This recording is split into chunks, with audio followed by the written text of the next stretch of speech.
जय हिंद प्यारे साथियों, कैसे हैं आप सब। उम्मीद करता हूं बहुत ही अच्छे होंगे। दोस्तों, आज की इस वीडियो में हम यूपी बोर्ड कक्षा 10 के बिहारी लाल द्वारा रचित भक्ति नीति शीर्षक से जो दोहे आपके सिलेबस में दिए गए हैं उनको डिस्कस करेंगे। दोस्तों, इस वीडियो को बनाने के लिए मैंने एक नया तरीका आजमाया है। बताइएगा कमेंट के माध्यम से कैसा है। इस पूरे चैप्टर को हम प्रतीकात्मक चित्रों के द्वारा कवर कर रहे होंगे। तो आइए दोस्तों शुरू करते हैं। जैसे ये पहला दोहा है, इसके माध्यम से बिहारी जी कहना चाहते हैं कि वही चतुर राधा मेरे सभी सांसारिक कष्टों को हर लें, जिनकी शरीर की छाया मात्र पड़ने से ही श्री कृष्ण जो है वो प्रसन्न हो जाते हैं। तो मैंने प्रयास किया है कि आपको समझ में आ सके, इमेजिन करने की जो आपकी क्षमता है वो और भी ज़्यादा डेवलप हो सके। देखिए दोस्तों, ये राधा रानी है, इनके शरीर की जो छाया है वो पड़ने से ही श्री कृष्ण जो है वो प्रसन्नचित हो जाते हैं। तो इस दोहे के माध्यम से क्या कहते हैं, ये एक शब्द का अर्थ जानते हैं पहले। बिहारी जी कहते हैं मेरी भव बाधा। भव बाधा का मतलब होता है सांसारिक बाधाएं। भव का अर्थ संसार और बाधा का मतलब रुकावट। जो मेरी सांसारिक रुकावटें हैं, जो कष्ट हैं, उनको हरो। हरो का मतलब हर लीजिए। राधा का मतलब ही राधा रानी। नागरी का अर्थ होता है चतुर। सोई का मतलब वही, अर्थात वही चतुर राधा मेरी समस्त सांसारिक दुखों कष्टों को हर लें। जातन की झाई पर है। जातन अर्थात जिसके तन की, जिसके शरीर की, जिनके शरीर की झाई अर्थात परछाई के पड़ने मात्र से ही श्याम अर्थात श्री कृष्ण हरित द्युति अर्थात प्रसन्न चित्त होई मतलब हो जाते हैं। तो बिहारी जी कहते हैं कि वही चतुर राधा हमारी समस्त सांसारिक बाधाओं को, कष्टों को हर लें, जिनके शरीर की परछाई मात्र पड़ने से ही श्री कृष्ण प्रसन्नचित्त हो जाते हैं। तो आइए आगे बढ़ते हैं, दूसरा दोहा समझते हैं। दूसरे दोहे में बिहारी जी श्री कृष्ण की बाल छवि का और सुंदरता का वर्णन करते हुए कहते हैं कि मोर मुकुट की चंद्र कनु यों राजत नंदनंद मनु शशि शेखर की अकस की शेखर सतचंद। तो आप ऊपर इमेज में देख सकते हो, श्री कृष्ण बने हुए हैं और शंकर जी बने हुए हैं। बीच में एक वर्सेस का आइकन है। ये वर्सेस का आइकन क्या दर्शाता है? ये वर्सेस का आइकन दिखाता है कि किन्हीं दो लोगों में क्या हो रहा है, कि प्रतिस्पर्धा हो रही है। तो इसी प्रतिस्पर्धा को स्थापित किया गया है इन दोनों के बीच में इस दोहे के माध्यम से। बिहारी जी कहते हैं मोर मुकुट की चंद्रिकनु। चंद्रिकनु का मतलब होता है चंद्रिकाएं, यानी कि प्रकाश। चंद्रमा से निकलने वाले प्रकाश को ही चंद्रिकाएं कहते हैं। तो मोर मुकुट अर्थात श्री कृष्ण के मोर मुकुट से निकलने वाला जो प्रकाश है वो यों राजत। यों राजत का मतलब, यों का मतलब इस प्रकार, राजत का मतलब सुशोभित हो रहा है। नंद नंद, नंद नंद अर्थात नंद बाबा के, नंद अर्थात श्री कृष्ण के। श्री कृष्ण के मोर मुकुट की चंद्रिकाएं अर्थात मोर मुकुट से निकलने वाला जो प्रकाश है वो अत्यंत सुशोभित हो रहा है। इस प्रकार सुशोभित हो रहा है मनु, मनु अर्थात मानो। शशि शेखर, शशि का अर्थ होता है चंद्रमा, शेखर का मतलब से जिसके सिर पर चंद्रमा हो अर्थात भगवान शिव की अकस। अकस का मतलब होता है प्रतिस्पर्धा या प्रतियोगिता की, यह मतलब किया हुआ हो, धारण किया हुआ हो। शेखर अर्थात सिर पर, सत मतलब सैकड़ों, चंद्र मतलब चंद्रमा। बिहारी जी कहते हैं कि श्री कृष्ण की के जो मोर मुकुट की चंद्रिकाएं हैं, जो प्रकाश है वो इस प्रकार से सुशोभित हो रहा है मानो भगवान शिव से प्रतिस्पर्धा करने के लिए ही उन्होंने अपने सिर पर सैकड़ों चंद्रमाओं को धारण कर रखा हो। उम्मीद करता हूँ समझ में आएगा दोस्तों। आगे बढ़ते हैं, अगला दोहा। अगले दोहे में क्या कहते हैं, सोहत ओढ़े पीत पटु श्याम सलोनी गात मनो नील मणि शैल पर आतप परयो प्रभात। अब वो क्या कह रहे हैं, इसके माध्यम से बिहारी जी कहते हैं कि सोहत अर्थात सुशोभित हो रहा है। ओढ़े मतलब ओढ़े या पहने हुए, पीतु मतलब पीला, पटु मतलब कपड़ा। पीला कपड़ा ओढ़े हुए या पीला कपड़ा पहने हुए श्री कृष्ण अत्यंत ही सुशोभित हो रहे हैं। श्याम का अर्थ श्री कृष्ण, सलोने का मतलब सुंदर, गात का मतलब शरीर। श्री कृष्ण का सुंदर और सांवला शरीर पीला कपड़ा पहने हुए अत्यंत सुशोभित हो रहा है। मनो का मतलब होता है मानो। नीलमणि, नीलमणि मतलब नीलमणि। शैल अर्थात पर्वत, पर मतलब परातप मतलब धूप, परयो मतलब पड़ रही हो, प्रभात मतलब सुबह सुबह की। बिहारी जी कहते हैं श्री कृष्ण का सुंदर और सांवला शरीर इस प्रकार सुशोभित हो रहा है, पीला कपड़ा पहने हुए इस प्रकार सुशोभित हो रहा है मानो कि नीलमणि पर्वत पर सुबह सुबह की धूप पड़ रही हो। तो आइए दोस्तों आगे चलते हैं। उम्मीद करता हूँ ये भी आपको अच्छे से समझ में आ गया होगा। अगला है अधर धरत हरि कै परत, होठ डीठी पट ज्योति, हरित बांस की बांसुरी, इंद्रधनुष रंग होती। इस दोहे के माध्यम से बिहारी जी कहते हैं अधर धरत, अधर अर्थात होठ, धरत मतलब रखते ही, हरि कै परत, हरि अर्थात श्री कृष्ण, कै मतलब की, परत मतलब पढ़ते ही, होठ मतलब होठ यानी होठ, ढीठ मतलब होता है, ढीठ का मतलब होता है दृष्टि, पट का मतलब होता है कपड़े, ज्योति का मतलब चमक, हरित मतलब हरे, बांस मतलब बांस की, मतलब की, बांसुरी का मतलब बांसुरी, मुरली, इंद्रधनुष रंग होती, इंद्रधनुष के रंग के समान हो जाती है। अधर अर्थात होठ, धरत मतलब रखते ही, होठों पर बांसुरी के रखते ही श्री कृष्ण के होठ, दृष्टि और कपड़े। होठ कैसे हैं? लाल, दृष्टि अर्थात आंखों में काजल लगा हुआ है, होठ लाल हैं, और उनके जो कपड़े कैसे हैं? कपड़े पीले हैं। तो पीले कपड़े और लाल होठ और आंखों के काले काजल के रंगों की ज्योति अर्थात चमक श्री कृष्ण की बांसुरी के ऊपर पड़ते ही हरे बांस की जो हरी हरी बांसुरी है वो इंद्रधनुष के रंग के समान हो जाती है। तो ये है उनकी सुंदर बांसुरी बजाने वाली छवि का वर्णन। आइए आगे देखते हैं अगले दोहे में क्या है। अगला दोहा है मित्रों, या अनुरागी चित्त की गति समुझे नहीं कोई, ज्यों ज्यों बूढ़े श्याम रंग, त्यों त्यों उज्ज्वल होई। बिहारी जी के इस दोहे में कौन सा अलंकार है? सबसे पहले तो इसमें आपको विरोधाभास अलंकार दिखाई देगा कि दो चीजें जो हैं आपस में विरोध प्रदर्शित कर रही हैं। श्याम का अर्थ क्या होता है? श्याम का अर्थ होता है काला, और काले रंग में डूबने से कोई उज्ज्वल यानी श्वेत कैसे हो सकता है? तो ये दर्शाता है कि ये यहाँ पर विरोधाभास अलंकार है। बिहारी जी कहते हैं या अनुरागी चित्त की, या अनुरागी अर्थात या इस अनुरागी चित्त की, इस प्रेमी मन की, गति अर्थात स्थिति, समुझे नहीं कोई, समझता नहीं है कोई। इस प्रेमी हृदय की स्थिति को कोई नहीं समझता है। ज्यों ज्यों जैसे जैसे ही, बूढ़े मतलब डूबता जाता है, श्याम रंग अर्थात श्री कृष्ण के रंग में, श्री कृष्ण के काले रंग में, त्यों त्यों तैसे तैसे ही उज्ज्वल यानी श्वेत होई मतलब होता जाता है। अर्थात ये कहना चाहते हैं कि ये जो मेरा प्रेमी हृदय है, प्रेमी मन है, इसकी स्थिति को कोई नहीं समझ सकता है। ये जैसे जैसे ही श्री कृष्ण के रंग में डूबता जाता है वैसे वैसे ही ये श्वेत होता जाता है। श्वेत होने का मतलब कि इनके जो मन में जो अहंकार है, जो द्वेष है, जो छल कपट रूपी जो गंदगी है, वो श्री कृष्ण के रंग में डूबने से दूर हो जा रही है, इसलिए उनका मन क्या हो रहा है? स्वच्छ हो रहा है, श्वेत हो रहा है। आइए आगे चलते हैं। अगले दोहे में श्री कृष्ण की भक्ति में बिहारी जी कहते हैं तौ लगु या मन सदन में, हरियावे की बाट, विकट जटे जो लघु निपट, खुटै न कपट कपाट। बिहारी जी कहते हैं तौ लघु या मन सदन में।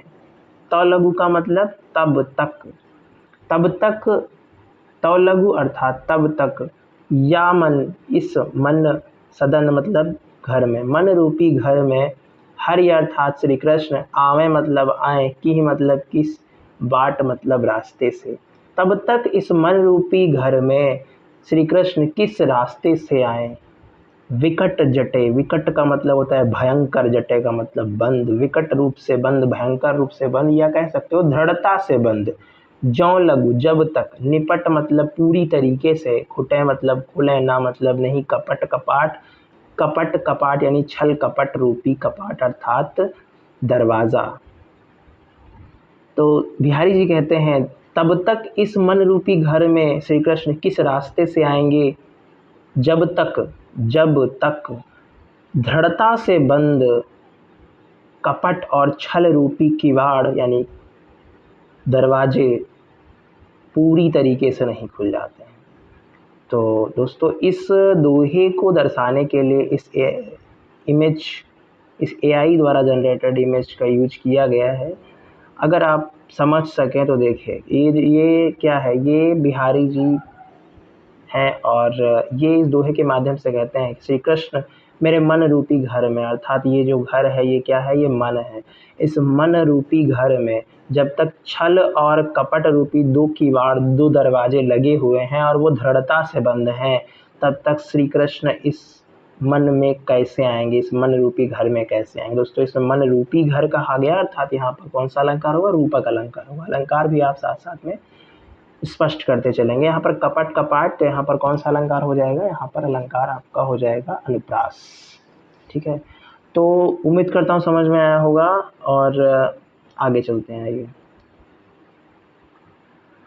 जगतु जनायो जी सकलु सो हरि जान्यो नाही, ज्यों आँखिन सब देखिए आँखि न देखी जाहि।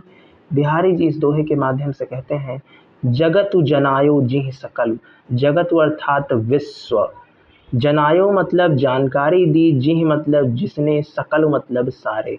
जिस हरि ने, जिस प्रभु ने समस्त संसार की जानकारी प्रदान की, सो हरि, उस हरि को, उस प्रभु को जान्यो नाही, उस ईश्वर को तुमने नहीं जाना। ज्यों आँखिन सब देखिए, ज्यों मतलब जिन आँखिन मतलब आँखों से, सब मतलब सब कुछ, देखिए मतलब देखिए, जिन आँखों से सब कुछ आप देखते हैं, आँख न देखी जाए, उन्हीं आँखों से आप अपनी आँखों को नहीं देख सकते हैं। तो सीधा सा मतलब है कि बिहारी जी कहते हैं कि जिस ईश्वर ने आपको समस्त सुविधाएं, समस्त सुख सुविधाएं प्रदान की, समस्त जानकारियां, समस्त ज्ञान प्रदान किया, आपने उसी को नहीं जाना। अर्थात जिस प्रकार हम आँखों से समस्त संसार के दर्शन कर सकते हैं, किंतु उन्हीं आँखों से हम उन्हीं आँखों के दर्शन नहीं कर सकते हैं। आइए आगे चलते हैं। अगला दोहा, जपमाला छापा तिलक सरे नए को काम, मन काचे नाची वृथा साचे राचे राम। बिहारी जी कहते हैं जप माला, जप करने से यानी नाम जपने से, माला अर्थात माला फेरने से, छापा अर्थात ठप्पा लगवाने से, तिलक अर्थात तिलक लगाने से, सरय मतलब पूर्ण, ना मतलब नहीं, एको मतलब एक भी, काम मतलब काम। माला फेरने से, नाम जप करने से, छापा यानी ठप्पा लगवाने से, तिलकधारी बनने से एक भी काम पूर्ण नहीं होता है। मन कांचे नाचे वृथा, मन कांचे कच्चा मन, नाचे मतलब नृत्य करता रहता है, वृथा मतलब व्यर्थ में ही, साचे राचे राम, सच्चे मन में ही राम, नाचे अर्थात रहता है कह सकते हैं, या फिर रमता है, राम अर्थात प्रभु ईश्वर। तो कहने का मतलब सीधा सा है कि बिहारी जी कहते हैं कि माला फेरने से, नाम जप ऊपर ऊपर से करने से, मन में आपके कुछ और ही चल रहा है, आप ऊपर से नाम जप ईश्वर का कर रहे हैं, दिखावा कर रहे हैं कि हम बहुत बड़े भक्त हैं, आप तिलक लगाते हैं, आप माला फेरते हैं, और मन में आपके छल कपट अभी भी भरा हुआ है, तो क्या होगा, आपका फिर कच्चा मन होगा, और वो कच्चा मन सिर्फ और सिर्फ व्यर्थ में ही नृत्य करता रहेगा, व्यर्थ में ही नाचता रहेगा। सिर्फ और सिर्फ सच्चे मन में ही ईश्वर का निवास होता है, अर्थात जब तक आपका मन सच्चा नहीं होगा, ईश्वर आपको नहीं प्राप्त होगा। आइए आगे चलते हैं। अगले दोहे में कहते हैं वे, दुस्सह दुराज प्रजान को, क्यों न बढ़े दुख दंड, अधिक अंधेरो जग करत, मिले मावस रविचंद। दोस्तों अभी तक जो है ना हम पढ़ रहे थे भक्ति, भक्ति शीर्षक वाले पढ़ रहे थे। अब यहाँ से जो है ना नीति के शुरू होते हैं। 1 से 8 तक भक्ति थे और 9 से 15 दोहे जो हैं वो नीति के हैं। तो अब नीति अर्थात नियम, भक्ति अर्थात ईश्वर की भक्ति, अपने आराध्य के प्रति श्रद्धा भाव रखना ही भक्ति होती है, और नीति अर्थात नियमों का पालन करना ही नीति कहलाती है। तो आइए देखते हैं। दुस्सह दुराज प्रजान को, इसका अर्थ क्या है। दुस्सह का मतलब होता है असहनीय है, कठिनता से सहने योग्य है। दुराज मतलब दो राजाओं का, प्रजानु मतलब प्रजा के लिए, कौ मतलब के लिए। क्यों न बढ़े दुख दंड, क्यों नहीं बढ़ेगा दुख और द्वंद्व। द्वंद्व का मतलब लड़ाई झगड़ा, दुख का मतलब दुख। अधिक अंधेरो जग करत मिली मावस रविचंद्र। कहते हैं जिस प्रकार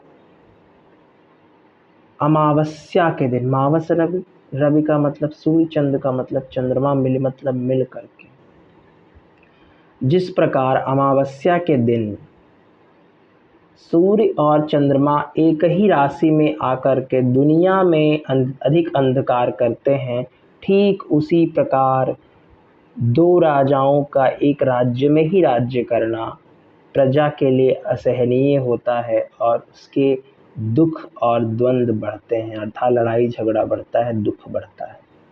आप इस AI जनरेटेड इमेज से देख सकते हो कि यहाँ पर इस राज्य में दो राजा हैं।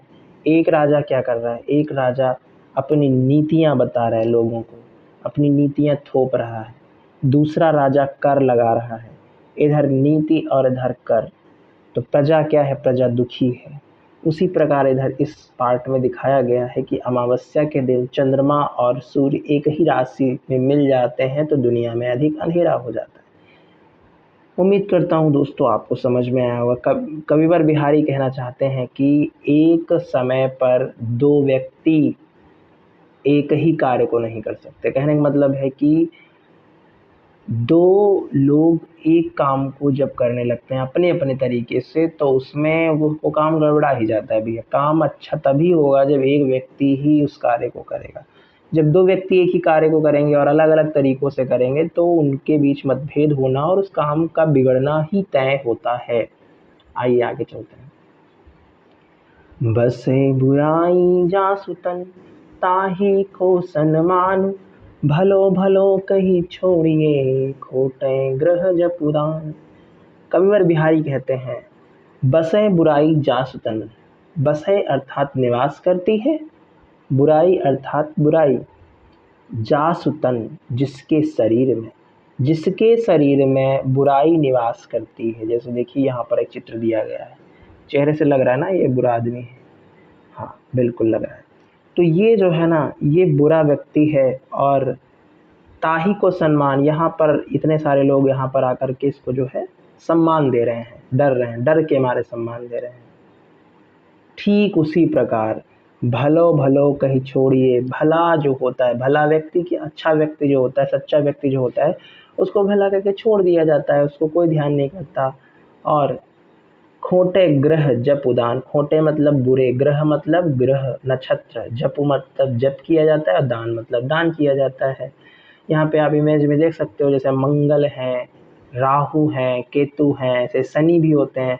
तो ये सब क्या होते हैं, खोटे ग्रह होते हैं। अच्छे ग्रह जो होते हैं जैसे बुध वगैरह हो गए, तो ये बृहस्पति हो गए, शुक्र हो गए, ये सब क्या है, ये थोड़ा सा अच्छे ग्रह होते हैं। और खोटे ग्रह से मंगल, राहु, केतु, शनि, ये सब क्या होते हैं, खोटे यानी बुरे ग्रह होते हैं। जब किसी की ये अच्छे नहीं चल रहे होते हैं, लोग कहते हैं कि तुम्हारे शनि अच्छे नहीं चल रहे हैं, 7.5 चल रही है, ढैया लगी है, ये है वो है। तो क्या होता है, लोग उसके लिए दान करते हैं और जप कराते हैं, यज्ञ कराते हैं, हवन कराते हैं। लेकिन जो भला व्यक्ति होता है, जिस प्रकार भले व्यक्ति का कोई सम्मान नहीं करता है, उसी प्रकार भले ग्रहों का सम्मान नहीं होता है। खोटे ग्रहों का के लिए जप और दान किया जाता है और बुरे व्यक्ति के लिए ही व्यक्ति यहाँ पर जो है सम्मान कर रहा है। आइए आगे चलते हैं। नर की अरुणल नीर की गति कै करी जोई, जे तो नीचो होई चले ते तो ऊंचो होई। कविवर बिहारी इस दोहे के माध्यम से कहना चाहते हैं कि व्यक्ति को हमेशा नम्र स्वभाव का रहना चाहिए, उसके व्यवहार में नम्रता होनी चाहिए। चाहे जितना वो प्रसिद्धि हासिल कर ले, चाहे जितना धनवान हो जाए, वो समाज में जब चले तो वो नीचा होकर के, नीचा होने का मतलब ये नहीं है कि वो नीच बन के चले, कहने का मतलब ये है कि सिर नीचा करके सभी का सम्मान करते हुए चलना चाहिए व्यक्ति को। उदाहरण के तौर पे वे कहते हैं जो नल होता है, नल के हत्थे को जितना आप नीचे तक दबाएंगे उतना ज़्यादा उसमें जो है पानी निकलेगा। तो नर की अरु नल नीर की, नर अर्थात मनुष्य, अरु और नल मतलब नल, नीर मतलब पानी। नल का जो पानी होता है, गति अर्थात स्थिति, एक मतलब एक ही, करी मतलब करके, जोई मतलब होती है। नर की और नल के पानी की, मनुष्य की और नल के पानी की जो स्थिति होती है वो एक ही होती है। जेतो नीचो हुए चले, जितना ही नीचा होकर चलता है, नल जो है वो जितना नीचा होकर के चलेगा, तेतो ऊंचो होए, अर्थात उतना ही ऊंचा उसमें से पानी निकलेगा। और व्यक्ति जितना नीचा होकर चलेगा उतना ज़्यादा उसको प्रसिद्धि, सफलता, यश, कीर्ति प्राप्त होगी। आइए आगे चलते हैं। अगला दोहा है, बढ़त बढ़त संपत्ति सलिलु, मन सरोज बढ़ी जाए, घटत घटत सुफिर ना घटे, बर समूल कुम्हिलाए। इस दोहे के माध्यम से कविवर बिहारी कहते हैं, बढ़त बढ़त संपत्ति सलिलु। संपत्ति, सलिलु का मतलब क्या है? सलिलु का मतलब होता है जल, संपत्ति का मतलब धन। धन रूपी जो जल होता है, देखिए जल जो है वो बढ़ रहा है। यहाँ पर इस इमेज में अगर आप देखें तो आप देख पाएंगे कि यहाँ पर जो है वो संपत्ति रूपी जो जल है वो उसमें वृद्धि हो रही है। और जो मन सरोज, अर्थात सरोज माने होता है कमल, मन अर्थात मन रूपी जो कमल है, उसी पानी में, उसी धन के, धन रूपी जल में जो है वो मन रूपी सरोज बढ़ रहा है, कमल बढ़ रहा है। और घटत घटत सुफिर न घटे, बर समूल कुम्हिलाए। घटत घटत मतलब घटते घटते, सुफिर न बढ़े, वो फिर से जो है नहीं घटता है। घटत घटत सुफिर न घटे, घटते घटते फिर नहीं घटता, बर समूल कुम्हिलाए, बल्कि वो समूल अर्थात जड़ सहित कुम्हिलाए अर्थात मुरझा जाता है। कहने का मतलब सीधा सा है कि संपत्ति रूपी जल के धीरे धीरे बढ़ने से मन रूपी कमल बढ़ जाता है। अर्थात जितना व्यक्ति के पास संपत्ति और सफलता आ जाती है उतना ही व्यक्ति का जो मन होता है, मन की जो इच्छाएं होती हैं वो भी बढ़ने लगती हैं। लेकिन ट्विस्ट क्या है? ट्विस्ट ये है कि वो बढ़ता तो धीरे धीरे जल है, लेकिन और धीरे धीरे बढ़ता है, धीरे धीरे ही मन की जो इच्छाएं होती हैं वो भी बढ़ने लगती हैं व्यक्ति की। लेकिन फिर वो घटते घटते नहीं घटता, अर्थात धीरे धीरे करके नहीं घटता, बल्कि वो समूल जड़ सहित जो है वो तुरंत ही मुरझा जाता है। अर्थात जो धन होता है व्यक्ति का, अगर वो ज़्यादा लालच करेगा, धन का की ज़्यादा इच्छा करेगा, उसकी इच्छाओं का कभी अंत नहीं होगा, तो एक समय ऐसा आएगा कि उसका संपूर्ण धन भी विनाश हो जाएगा और उसका जो उनके जो मन की इच्छाएं हैं वो भी अधूरी ही रह जाएंगी। व्यक्ति जो है असमय काल के गाल में समा जाएगा। तो लालच नहीं करना है, बिहारी जी इस दोहे के माध्यम से हमें बता रहे हैं। आगे देखते हैं। आगे है, जो चाहत चटक न घटे, मैलो होए न मित, रज राजस न छुआई, तो नेह चीकनो चित्त। जो चाहत, जो मतलब अगर, चाहत मतलब चाहते हो, चटक अर्थात चमक, ना मतलब नहीं, घटे मतलब घटे। यदि आप नहीं चाहते हो कि चमक घटे, किसकी? मित्रता की, मित्र की। मैलो होई न मित्र, मित्र जो है, जो मित्रता है वो मैली ना हो, गंदी ना हो। यदि आप चाहते हैं कि हमारी जो मित्रता है, हम मित्रों की जो मित्रता है वो मैली ना हो और उसकी चमक ना घटे। रज राजस न छुआई, तो नेह चिकनो चित्त। तो वो कहते हैं रज राजस न छुआई। तो रज राजस क्या होता है? रज राजस का मतलब अहंकार, क्रोध, लोभ, ये सब क्या है? रज राजस। रज राजसु अर्थात जो रज, रज का मतलब क्या होता है? रज का मतलब होता है धूल, राजस का मतलब होता है अहंकार, क्रोध, धन, घृणा। ये सब भाव जो होते हैं, ये सभी भाव क्या हैं? ये राजस, रजोगुण में आते हैं। तो 3 प्रकार के गुण होते हैं, रजोगुण, तमोगुण और सत्वगुण। तो जो सबसे निचला होता है वो होता है तमोगुण, बीच वाला होता है रजोगुण और सबसे अच्छा सत्वगुण होता है। तो राजस्व अर्थात जो राजाओं में होते हैं, जैसे अहंकार, धन, लोभ, लालच, ये सभी क्या है? ये राजस गुण है। तो राजस गुण की जो धूल है वो ना छुआइए, उसको स्पर्श ना होने दीजिए। नेह चिकनो चित्त अर्थात अपने, नेह का मतलब होता है स्नेह यानी प्रेम, चिकनो मतलब चिकने और चित्त मतलब मन में, अपने प्रेम रूपी, प्रेम के जो चिकने चित्त हैं, चिकने मन हैं जो आपके, उसमें क्या करें आप? उसमें आप राजस अर्थात अहंकार, धन, लोभ, क्रोध, ऐसे गुणों को की धूल को स्पर्श ना होने दें। तो आपकी जो मित्रता है वो क्या होगी? मैली नहीं होगी, गंदी नहीं होगी और उसकी चमक भी नहीं जाएगी। आगे देखते हैं अगले दोहे में कविवर बिहारी जी कहते हैं, बुरो बुराई जो तजे तो चितु खरो डरातु, ज्यों निकलंकु मयंकु लखी गने लोग उत्पात। कविवर बिहारी इस दोहे के माध्यम से कहना चाहते हैं कि यदि बुरा बुराई त्याग दे, बुरा व्यक्ति बुराई को त्याग दे, बुरो बुराई जो तजे, जो का मतलब अगर बुरा व्यक्ति अचानक से बुराई त्याग दे तो चित्त खरो डरात, तो व्यक्तियों के जो मन होते हैं वो अत्यंत डरने लगते हैं।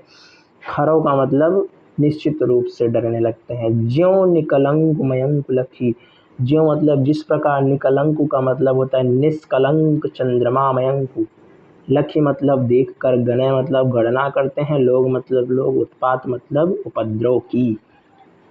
कविवर बिहारी कहते हैं जिस प्रकार एक निष्कलंक चंद्रमा को देखकर पृथ्वी पर पापों की, उपद्रवों की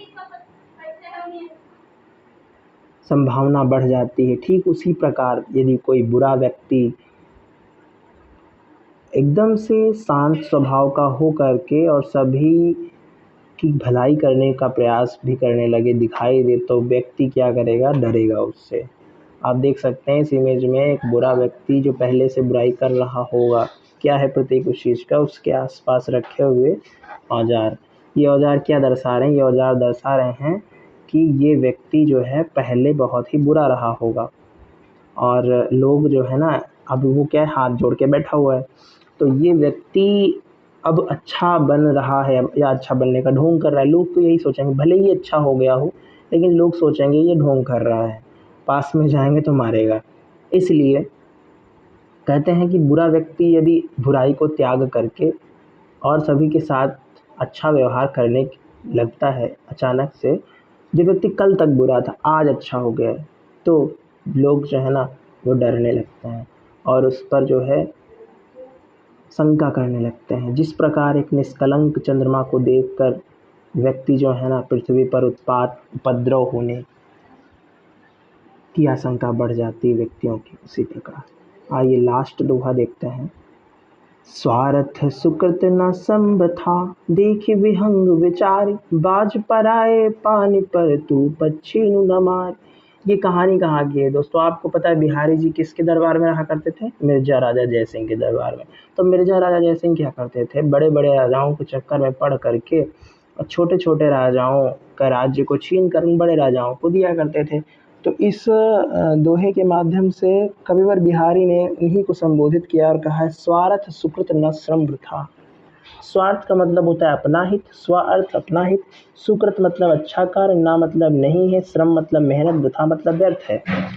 इस कार्य में अर्थात छोटे राजाओं के राज्य को छीन कर बड़े राजाओं को देने में तुम्हारा यानी मिर्जा राजा जयसिंह का कोई भी स्वार्थ नहीं है और ना ये कोई अच्छा कार्य है और तुम्हारी जो मेहनत है वो व्यर्थ है।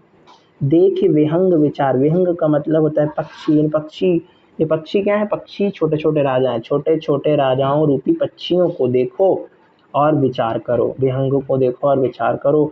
बाज पराए पानी परी, बाज इसमें किसे कहा गया, बाज है प्रतीक मिर्जा राजा जयसिंह का। मिर्जा राजा जयसिंह का प्रतीक है बाज। बाज कहता है, सॉरी, बाज कहते हैं वो बिहारी जी जयसिंह को और कहते हैं, हे बाज, हे राजा जयसिंह, पराए मतलब दूसरों के, पानी मतलब हाथ में, परि मतलब पढ़कर, तू मतलब तुम, पक्षीनु मतलब पक्षियों को, ना मारी मतलब मत मारो। हे मिर्जा राजा जयसिंह, तुम बाज के समान पक्षियों को मारकर बहेलिए को मत दो। यानी कि जो बाज होता है, बहेलिया क्या करता है, पक्षी पकड़ने की सबसे अच्छी टेक्निक क्या लगाता है, बाज को वो पालतू बना लेता है और उस बाज को छोड़ देता है जा कर के जंगल में। बाज क्या करता है, पक्षियों को मार मार करके और नीचे गिरा देता है, बहेलिया उसे उठा ले जाता है। तो यही कर रहे थे मिर्जा राजा जयसिंह। वो क्या करते थे, छोटे छोटे राजाओं से युद्ध करके, उन्हें युद्ध में हरा करके, उनके राज्य को जीत करके उन बड़े राजाओं को दे देते थे जिनसे उनकी कहने को मित्रता थी, लेकिन इसमें उनको कुछ नहीं मिलता था। मिर्जा राजा जयसिंह का उसमें कोई स्वार्थ नहीं था और ना ही ये कोई अच्छा कार्य। अब आप ही बताइए, किसी राजा के राज्य को छीनकर किसी दूसरे राजा को दे देना या कोई अच्छा कार्य है, इसमें मेहनत ही वो बर्बाद करते थे। तो कविवर बिहारी इस दोहे के माध्यम से उनको समझाते हैं, कहते हैं कि इसमें ना तो तुम्हारा कुछ अर्थ है, ना तुम्हारा कोई हित है, ना ये अच्छा कार्य है, तुम इसमें सिर्फ और सिर्फ मेहनत को व्यर्थ करते हो। देख विहंग विचार इन पक्षी रूपी राजाओं को देखो और विचार करो।